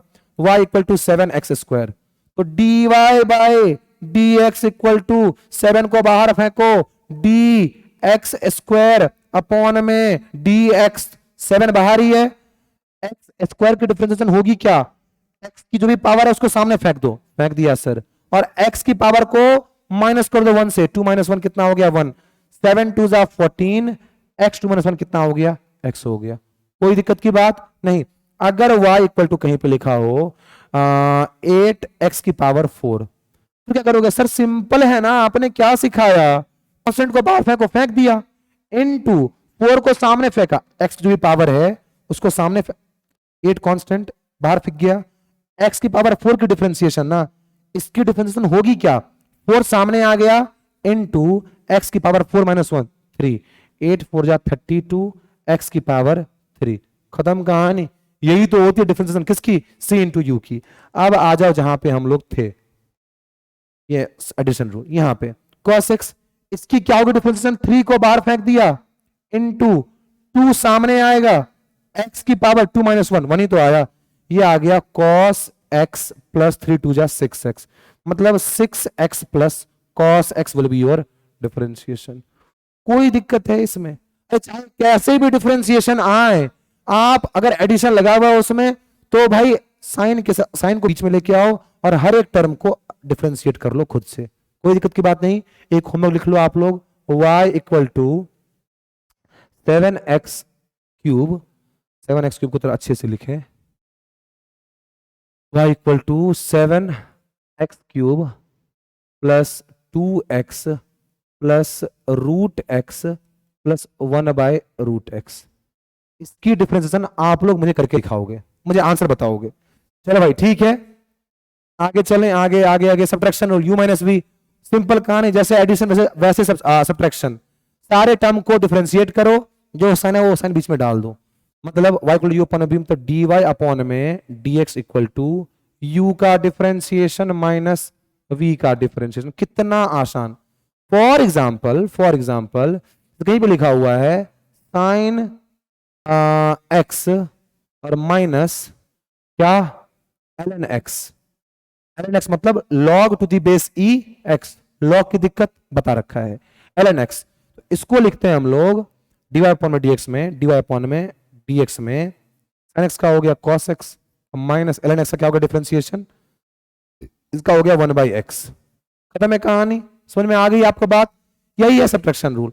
अब आगे चलते हैं, बात करते हैं मल्टीप्लिकेशन रूल की। u इंटू वी है क्या differentiable term, u into v, तो dy अपॉन में dx इक्वल टू पहले u को ना ना ना ना ना ना, इन दोनों में से किसी एक को आप कांस्टेंट रखें और दूसरे को आप डिफरेंशिएट करें, फिर दूसरे टाइम प्लस करके जिसको आपने कांस्टेंट रखा है उसको डिफरेंशिएट करें और जिसको आपने डिफरेंशिएट किया उसको कांस्टेंट रखें। मतलब अगर v यहां पे, v को आपने डिफरेंशिएट किया तो v यहां पे कांस्टेंट रहेगा और जो कांस्टेंट रहा है उसको डिफरेंशिएट करेंगे du अपॉन में dx। बात समझ में आई? नहीं आई? एग्जांपल देखो भाई, y इक्वल टू क्या लिख दूं मैं, y इक्वल टू लिख दूं मैं साइन, नहीं जरा, y इक्वल टू लिख दूं मैं x4 साइन x, x की पावर 4 इंटू में क्या साइन x, तो ये u बन जाएगा और ये v बन जाएगा। आपकी मर्जी, जिसको चाहे u लो, जिसको चाहे v लो, लेकिन मल्टीप्लिकेशन रूल में याद रखना ये चीज, डिवीजन रूल में ये चीज नहीं होगा, ध्यान से। अब अगर ऐसा कर दिया, सर ने क्या सिखाया था, जिसको u को पहले आप कांस्टेंट रखो, आपकी मर्जी है, इसको भी आप कांस्टेंट रख सकते हो, यहां प्लस है ना, तो भाई ऐसा करें, इसको पहले रखें या इसको बाद में रखें, बात तो एक ही है। अरे यहां पे जरा u कांस्टेंट रखा, x की पावर 4 कांस्टेंट रखा है, डिफरेंशिएट किया है sin x को, sin x अपॉन में dx, प्लस जिसको कांस्टेंट रखा है उसको डिफरेंशिएट करेंगे, जिसको डिफरेंशिएट किया है उसको कांस्टेंट रखेंगे। डिफरेंशिएट किया था sin x को, कांस्टेंट रख दिया, और ये x टू द पावर 4 को क्या रखा था हमने, मतलब कांस्टेंट रखा था, उसको डिफरेंशिएट कर dx to the power 4 dx, इसको डिफरेंशिएट करेंगे, कर रहे हैं। ये x to the power 4 sin x की डिफरेंशिएशन हो गई cos x plus sin x, और इसकी डिफरेंशिएशन हो जाएगी इनटू में, इसको पूरा ऐसे कर दो, इनटू में क्या हो जाएगा 4x की पावर 3। क्लियर है ना? नहीं क्लियर है? खुद से करो, समझ में आ जाएगा। ये आ गया x की पावर 4 cos x प्लस इसको सामने लाए 4x3 sin x। खत्म कहानी। ये होती है u इंटू वी की मेथड। कोई दिक्कत की बात है? कोई दिक्कत की बात? इस पे क्वेश्चन ले लेंगे आप लोग, सॉल्व करेंगे। 4x स्क्वायर प्लस 5 इंटू में 2x क्यूब, और फिर क्या कर लें, क्या कर लें, क्या कर लें, हो -7। चलो ये आपके लिए एक फंक्शन है, इसको आप लोग सॉल्व करेंगे मल्टीप्लिकेशन रूल के थ्रू, ठीक है। चलते अब हम लोग डिवीजन रूल की तरफ। इसके बाद बस एक आखिरी चेन रूल है, वो खत्म करने के बाद हमारी वीडियो पूरी खत्म हो जाएगी। वीडियो काफी लंबी हो गई है ना, 1 घंटे होने वाले हैं जस्ट। तो डिवीजन रूल क्या कहता है, अगर y equal to u upon v है, मतलब u और v क्या है, डिफरेंशिएबल टर्म है, इस समय अलर्ट होके सुनेंगे। dy अपॉन में dx होता है, नीचे वाले को कांस्टेंट रखो। अरे भाई नीचे वाले को कांस्टेंट रखो, सॉरी क्या बोल रहा हूं मैं, नीचे वाले को स्क्वायर करो, जो नीचे है उसकी स्क्वायर करो, और जिसको नीचे में रखा है उसको ऊपर में कांस्टेंट रखो, और डिफरेंशिएट करो दूसरे वाले को, नीचे में v है, v को कांस्टेंट रखा, डिफरेंशिएट किया u को, du अपॉन में dx, और यहां होती है माइनस, इसलिए अपने मर्जी से जिसको चाहे उसको u, जिसको चाहे उसको v नहीं मान सकते, कौन से रूल की तरह, मल्टीप्लिकेशन रूल की तरह। बात समझ में आ रही है ना? इसको क्या मानेंगे, v du अपॉन में dx, और इसको क्या माना सर, u कांस्टेंट और dv अपॉन में dx। कोई दिक्कत की बात, क्लियर हुआ कि नहीं हुआ? सॉल्व कैसे करेंगे, वही एग्जांपल देखें, कौन सा, y equal to sir sine x, नीचे में क्या x टू द पावर 4, खत्म कहानी। जो नीचे अगर डिफरेंशिएशन कर रहे हैं इसकी u बाई वी के फॉर्म में है, जो नीचे में है उसका square, x to the power 4 का स्क्वायर, और जिसको आपने नीचे रखा है उसको ऊपर में कांस्टेंट रखो फर्स्ट टाइम में, और डिफरेंशिएट करो दूसरे वाले को, मतलब किसको, साइन x को, और नीचे में क्या dx, ठीक, और फिर माइनस करके, और फिर माइनस करके आपने जिसको कांस्टेंट रखा है उसको डिफरेंशिएट करो, जिसको डिफरेंशिएट किया है उसको कांस्टेंट रखो, मतलब साइन x को डिफरेंशिएट किया, ये कांस्टेंट रह गया, और x टू द पावर 4 को कांस्टेंट रखा, तो ये डिफरेंशिएट होगा। क्या ये बात सही, एकदम सही, क्लियर, पूरा क्लियर। इसको सॉल्व करेंगे, क्या आ जाएगा, x to the power 4 two जा 8, इधर आ गया x to the power 4, sine x का क्या हो जाएगा, साइन x का हो जाएगा cos x, इधर माइनस साइन x इनटू में x टू द पावर 4 का डिफरेंशिएशन सर 4x स्क्वायर, इसको लिख लेंगे सही से, x to the power 4 cos x minus 4x square sine x upon में क्या x टू द पावर 8, यही होगा डिफरेंशिएशन किसका भाई, इसका। इजी है। इस पे अब एक क्वेश्चन ले लो भाई, क्या क्वेश्चन ले लोगे, y equal to sine x upon में 1 माइनस कॉस x। अगर आप लोगों को दिक्कत आएगी इस क्वेश्चन में मुझे कमेंट कर देना, मैं इसका फिर से वीडियो लेके आ जाऊंगा आप लोगों के सामने। ये क्वेश्चन बहुत इजी है, खुद से ट्राई करें, इजीली सॉल्व हो जाएगा, नहीं होगा तो मैं फिर हुई। तो भाई ये क्वेश्चन आपको खुद से सॉल्व करना है। आवाज जा रही है, बैटरी डाउन नहीं हुई है, डाउन होने वाली है लेकिन, चलो भाई इसको खत्म कर लिया, ये हो गया डिवीजन रूल। अब बात करते हैं चेन रूल की। वीडियो खत्म होने और माइक की बैटरी खत्म होने वाली है, तो जितना मैं हो मैं उतना अपलोड कर दूंगा, आगे का बाद में अपलोड कर दूंगा, मैंने आप लोग को अलर्ट कर दिया। चेन रूल क्या कहता है भाई, आप स्क्रीनशॉट ले ले, इसका भी और इसका भी, इतना ही है ना इस सबका, ठीक है, दो क्वेश्चन तो हो ही जाएंगे। चेन रूल, चेन रूल क्या कहता है देखते हैं यहां पे। साइन x की पावर कितनी है, 4 है, डाउन ना हो भगवान बैटरी यार बच जाए। देखते हैं क्या होता है, साइन x की पावर क्या है, 4 है। अब इसको कैसे सॉल्व करेंगे भाई, अगर यहां पे सिर्फ साइन x होता ना, आप तो 4 फाड़ देते क्वेश्चन को, क्या लिखते, dy अपॉन में dx equal to sir simple है cos x। करते कि नहीं करते भाई, करते कि नहीं करते, बिल्कुल करते। तो आप क्या सपोज करो कि यहां पे x ही है, ये x टू द पावर जो 4 लिखा हुआ है इसको आप क्या सपोज करो कि ये x ही है। सर मतलब ये कि आज से हमने x को लिखना शुरू कर दिया, x टू द पावर 4 इस तरीके से लिखना शुरू कर दिया। ये जो यहां पर लिखा हुआ ये क्या है, x ही है। अगर हम सिंपली इसको x मान लें तो d by dx of sine x to the power 4 का डिफरेंशिएशन हो क्या जाएगा। सर आप बोल रहे हो कि x को ऐसे ही मानते, मतलब x को ऐसे लिखते हैं, तो अगर साइन x होता तो लिखते cos x, तो यहां पे साइन x का होता है cos x, यहां पे साइन x ऐसे लिखा हुआ है तो cos x कैसे लिखेंगे, तो cos x to the power 4। क्या ये बात सही, क्या ये बात सही, मैं क्या बोल रहा था ध्यान सुनना। मैंने बोला sine x to the power 4 में अगर x to the power 4 x ही होता तो क्या हम sine x to the power 4 को ऐसा नहीं लिख सकते cos x to the power 4। अरे साइन x अगर होता cos x तो हमने x टू द पावर 4 को x मान लिया कि ये x ही है, तो साइन x का होता cos x, तो ये तो x ही है ना, तो साइन x का मतलब क्या cos x, डिफरेंशिएशन उसका वही होता ना, कर दिया। लेकिन आपने x टू द पावर 4 को x माना है, ये x था नहीं, तो जिसको x मानते हैं जो x होता नहीं है, जिसको x मानते हैं, और जो x नहीं होता है भाई, उसको हम एक स्टेप डिफरेंशिएशन करने के बाद दोबारा से मल्टीप्लाई करके इसके डिफरेंशिएशन से मल्टीप्लाई करते हैं। मतलब क्या, आपने पहले इसको x माना और इसको डिफरेंशिएट कर दिया, एक स्टेप आपने पूरा कर दिया। अब ये एक स्टेप करने के बाद आपने जिसको x माना है, आपने जिसको x माना है और जो x नहीं था उसको दोबारा से डिफरेंशिएट करो और मल्टीप्लाई करो इसको इसके साथ। तो x टू पावर 4 का डिफरेंशिएशन क्या होगा सर, 4x क्यूब। ये हो गया इसका answer, 4x cube cos x to the power 4। बात समझ आई कि नहीं आई? नहीं समझ आई? वीडियो दोबारा देखो। हम चलते हैं दोबारा से दूसरे क्वेश्चन के ऊपर में।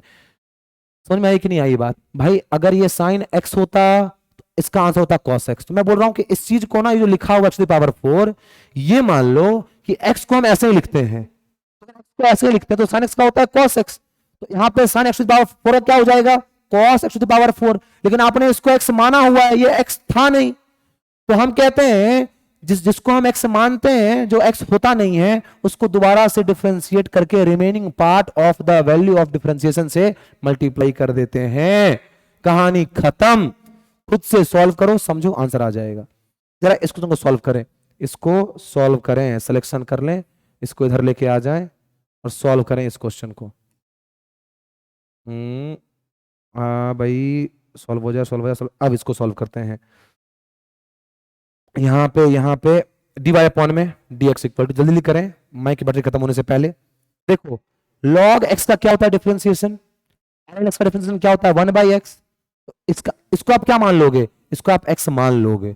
तो अगर यहां पे x लिखा होता तो सिंपली होता 1/x, इसको हमने x मान लिया तो ये क्या हो जाएगा 1/, जो भी लिखा हुआ वही चीज 3x स्क्वायर। 1/x होता है वैसे, हमने इसी को x मान लिया तो 1/3x स्क्वायर हो गया, लेकिन इसको x माना है, ये ओरिजिनली x था नहीं। तो क्या करेंगे, जो डिफरेंशिएशन हुआ है उससे मल्टीप्लाई कर देंगे इसके डिफरेंशिएशन को। इसका डिफरेंशिएशन आप खुद से करो, वैल्यू आएगी 6x। तो मल्टीप्लाई कर दे, वैल्यू कितनी आ गई 6x अपॉन में 3x स्क्वायर, 3 2 जा 6, ऊपर 2 और 2 अपॉन में x से स्क्वायर कैंसिल होगा, 2 अपॉन में x। खत्म कहानी। क्लियर है ना, एकदम क्लियर है, समझ में आपको आया? नेक्स्ट क्वेश्चन, ये 10 क्यूब x, तो भाई ये ऐसे लिखा हुआ है ना 10x का क्यूब, सही बात सही है। अब मुझे बताओ ये किस फॉर्मेट, अगर ये सिर्फ x होता, x टू द पावर 3 होता, आराम से सॉल्व कर लेते हैं ना आप, तो इसको आप x मान लोगे। तो 10 अगर x की पावर 3 होती, उसका डिफरेंशिएशन क्या होता, 3 को बाहर भेजते, 3x 3 - 1, यही करते ना, इसको भी वही करो ना, dy अपॉन में dx इक्वल टू, इसके पावर को सामने भेज दिया, हाँ जी सर भेज दिया, और 10x को ऐसे रख के 3 - 1 कर दिया। As simple as that, as simple as that, बिल्कुल सर कर दिया। ये हो गया 3 10, ये x का स्क्वायर, कोई दिक्कत की बात नहीं। इसको हम क्या ऐसे लिख सकते हैं कि 3 10 स्क्वायर x, बिल्कुल ऐसे लिखेंगे। लेकिन आपने इसको x माना था, ये x था नहीं, आपने इस चीज को x माना था, x था नहीं, तो क्या करेंगे सर, इसकी डिफरेंशिएशन से मल्टीप्लाई कर देंगे remaining part of the differentiation को। क्या ये बात सही? तो 10x का डिफरेंशिएशन होता क्या है, sec स्क्वायर x। यही हो गया आपका आंसर। क्लियर है, एकदम क्लियर। सॉल्व कर लेंगे आगे। अब आगे स्क्वायर प्लस 5। अब सारे ही क्वेश्चन आप लोग सॉल्व कर सकते हो। इसको कैसे सॉल्व करेंगे, y इक्वल टू क्या हो जाएगा, ये 7x स्क्वायर प्लस 4, इसका क्या 1/2, वही x की पावर 1/2 हो गई, 1/2 बाहर लाएंगे, कहानी सॉल्व कर देंगे आगे का। अब आगे डर है मुझे कि बैटरी खत्म ना हो जाए, वीडियो शूट ही ना होता रह जाए। करते हैं यार, अगर वीडियो म्यूट हो जाए तो कोई बात नहीं, हम लोग संभाल लेना आगे। तो cos 7x स्क्वायर प्लस 5, भाई cos x का डिफरेंशिएशन सिंपली क्या होता है, इसको क्या मान लेंगे यार, इसको x मान लेंगे। तो cos x की क्या होती है डिफरेंशिएशन, माइनस साइन, ध्यान से देखना, इसको आपने x माना तो उसको एज इट इज रख दो पहले टाइम में, 7x स्क्वायर प्लस 5। लेकिन आपने इसको x माना था, ये x था नहीं, तो क्या करोगे, मल्टीप्लाई करोगे इस चीज के डिफरेंशिएशन के साथ। किस चीज के डिफरेंशिएशन के साथ, जिसको हमने x माना हुआ है उसके डिफरेंशिएशन के साथ। तो इसका डिफरेंशिएशन होगा क्या, इसका डिफरेंशिएशन होगा एडिशन रूल के थ्रू, 7 2 जा 14x प्लस 5 कांस्टेंट है, डिफरेंशिएशन 0, तो simple minus sine 7x square plus 5 और पूरे को इंटू क्या कर दो, किससे कर दो, 14x से। इसको लिख सकते हैं minus 14x sign 7x square plus 5। खत्म कहानी, आ गया आंसर। इतना हलवा हलवा क्वेश्चन भाई। अब ये क्वेश्चन आपको खुद से करना है, खुद से करना है ये question. e to the power sine x, e to the power sine x कैसे करेंगे सर, dy अपॉन में dx। सर अगर e टू द पावर ये सिंपली x होता तो simple e to the power x ही लिखते हैं ना, तो मान लो ना ये x ही है, साइन x ही लिख दिया, ठीक है। लेकिन ये x ओरिजिनली में नहीं था, तो जिसको हमने x माना होता है, जो x ओरिजिनली में नहीं होता है, उसको हम दोबारा से डिफरेंशिएट करके मल्टीप्लाई करते हैं, तो मल्टीप्लाई हो गया साइन एक्स का डिफरेंशिएशन cos x, वैल्यू आ गई cos x into e to the power sine x. अरे कोई दिक्कत की बात, कोई मचमच, कोई गिला शिकवा कुछ नहीं। अब चलो आगे, आखिरी पॉइंट पे, आखिरी स्लाइड पे, sine e to the power 2x, बहुत हलवा। साइन एक्स का क्या होता है सर, cos, ये क्या लिख रहे हैं, डिफरेंशिएशन dy अपन में dx। उस आप लोग कर लेना, जल्दी जल्दी करते हैं, खत्म करते हैं क्लास को, बस यहीं तक है क्लास, खत्म हो गया क्लास। तो sine e to the power 2x, तो cos अगर इसको हमने x मान लिया तो कहानी क्या हो जाएगी sir, cos e to the power 2x हो गया, ठीक। चलो, लेकिन आपने इसको x माना है, ये x ओरिजिनली में नहीं था, तो क्या करेंगे सर, इसकी डिफरेंशिएशन से इसको मल्टीप्लाई करेंगे। मतलब इसके डिफरेंशिएशन को, इसकी डिफरेंशिएशन जिसको हमने x माना है, जो x नहीं था ओरिजिनली, उसके डिफरेंशिएशन से आए हुए डिफरेंशिएशन के फर्स्ट पार्ट को मल्टीप्लाई करेंगे। कर दो, इसका होगा क्या differentiation, e to the power 2x। लेकिन इसके अंदर भी ये x होना चाहिए, तो x मान लो ना, खत्म करो कहानी, उसको x मान लो, मान लिया उसको x, तो e to the power 2x का डिफरेंशिएशन होगा e to the power 2x ही, लेकिन 2x का डिफरेंशिएशन होगा 2x। खत्म है, सॉरी 2x का डिफरेंशिएशन होगा सिर्फ और सिर्फ 2। करके देख लें अलग से, अगर मैं कहीं पर लिख दूं y इक्वल टू 2x, इसका क्या होगा डिफरेंशिएशन, तो dy अपॉन में dx इक्वल टू 2 ही तो आएगा, वही तो आया है। सॉल्व, क्या वैल्यू क्या आ गई, 2 e to the power 2x into cos e to the power 2x, ये आ गया डिफरेंशिएशन। क्लियर है। अब ln sin x, इसका क्या होगा, dy बाई dx। अच्छा मैं dy क्यों लिख रहा हूं, मैं ये सपोज कर रहा हूं कि ये सारी फंक्शन y की हैं, मतलब जो फंक्शन है ये y के इक्वल है, ये जो फंक्शन है ये y के इक्वल है, मैं ऐसा सपोज कर रहा हूं हर क्वेश्चन में, ठीक है। अब dy अपॉन dx क्या हो जाएगा सर, ln x का डिफरेंशिएशन होता है 1 बाई x, तो सपोज कर लेते हैं ये x आपने बता रखा है, तो ये x है ना, तो क्या होगा 1 by sine x, 1 by sine x, और इसको आपने x माना है, ये x था नहीं, तो क्या करेंगे सर, फर्स्ट स्टेप में आए हुए डिफरेंशिएशन से इसके डिफरेंशिएशन को मल्टीप्लाई कर देंगे, तो साइन एक्स इंटू क्या हो गया cos x, ये हो गया cos x अपॉन में साइन x। ये आखिरी सवाल आप लोगों के लिए, आप लोगों ने इतना लंबा साथ निभाया, इसके लिए आप लोगों का बहुत बहुत बहुत थैंक यू। मैं वैसे मैं क्यों थैंक यू बोल रहा हूं, आप लोगों को थैंक यू बोलना चाहिए ना, अच्छा पढ़ाया मैंने, तो भाई ये ले लो, फिर भी मेरे साइड से हम्बल इंसान हूं ना मैं, तो thank you and Radhe Radhe to you all. चलते हैं, मिलते हैं हम अपने अगले वीडियो में, जो कि होगी एप्लीकेशन ऑफ डेरिवेटिव, और उसका हम बात करेंगे इंटीग्रेशन की। तब तक के लिए राधे राधे।